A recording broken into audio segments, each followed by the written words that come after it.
The city of Rockford stares down a projected $8 million shortfall in its budget for next year. WIFR's Nathaniel Langley learns another $8 million may be on the line. Governor J.B. Pritzker says he pushed for the end of the 1% sales tax on groceries to help working families. City leaders argue the change makes them look like the taxation boogeyman. It's definitely one of the top 3 expenses per month.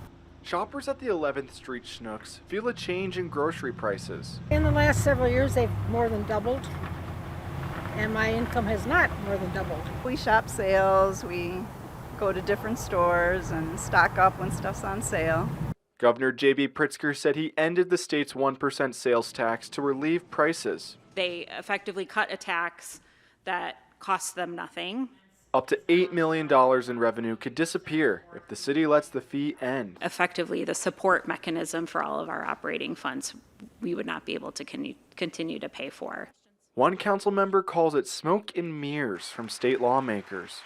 All they're saying is a way that they can say, well, we're reducing our taxes in the state of Illinois, which isn't true.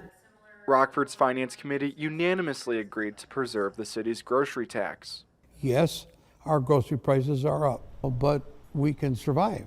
Leaders also keep an eye on the personal property replacement tax, reportedly opening an $8 million hole in next year's budget. We do expect that decline in revenue to continue.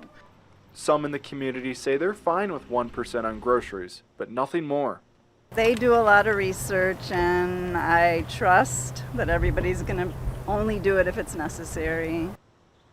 At tonight's meeting, Alderperson Gabrielle Turina asked if the city considered swapping the grocery tax for a more progressive fee.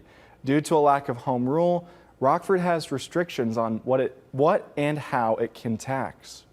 Thank you, Nathaniel. And after passing the Finance and Personnel Committee, the grocery tax proposal now moves to a full council vote. That meeting is set for July 7th.